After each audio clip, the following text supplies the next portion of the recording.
should we be scared or should we be prepared? That's the question. Should we be scared or should we be prepared? Now, I'm going to tell you firsthand, we should not be scared. The only people who should be scared who are not prepared. And so I'm going to prepare you. I got you. I got you covered. So listen, let's be prepared. Prepared for what, Jason Brown? Short term, there is going to be more pain because interest rates are going to go up. Most likely there's going to be layoffs. And I just told you how that whole vicious cycle works, but we need that cycle to work to get inflation down. So good news, bad news again.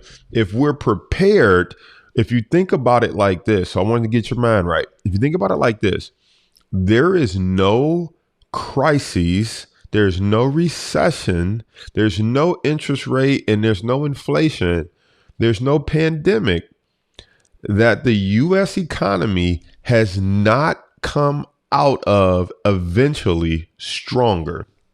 You can't name one.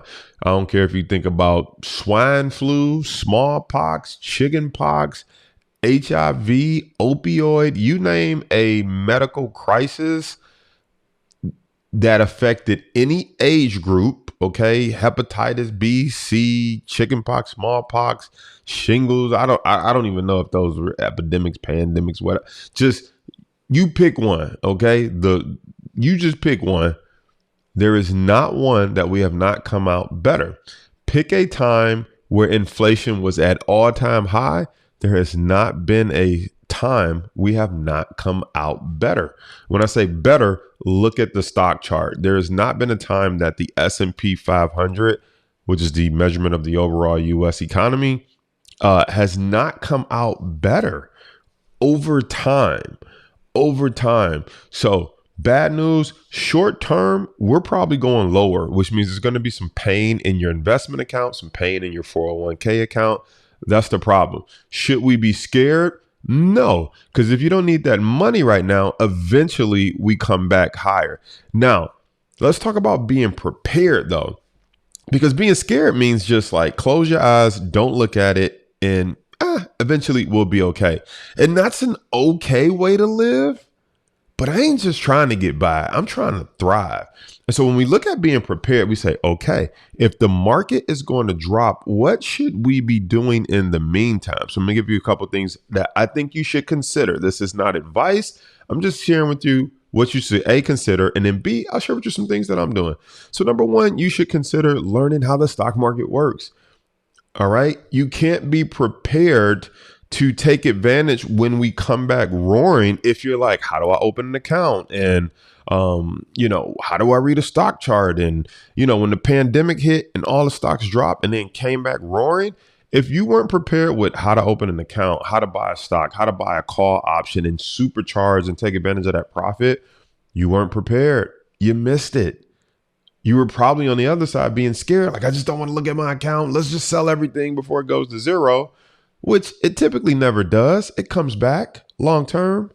And long term, when you think about it, it was like a year later, 2 years max, we returned to all-time highs. We didn't even return to where we were. We shot to all-time new highs. So if you were prepared through that time, you could have got rich. So you want to be prepared to buy stocks, but we'll talk about that in a second. How do we prepare in the short term? That's preparing for the long term. How do we prepare in the short term? I think you need to know how put options work. Most people don't understand that they can buy insurance for their portfolio, insurance for the stocks that they own. And that's what we're trying to teach people. People always say options are risky. That's like saying driving a car with insurance is risky. Like, no, you bought the insurance to minimize the risk. You bought the insurance in case you get in a car accident. Same thing with the stock market. You can buy insurance for your portfolio by using put options. You can protect your account. So as we sell off, you can not only lock in the money that you have, but you actually could start to make money depending on how far we fall. It's a beautiful thing. I did a whole video about it. I recorded live where I made $100,000 in one day from stocks falling. I wasn't panicking. I wasn't scared. I was prepared. And so that's what I want for you. I want you to be prepared, but you can't be prepared if you're sitting on the sideline scared with your head in the sand and saying, oh, I'll learn about this when things get better.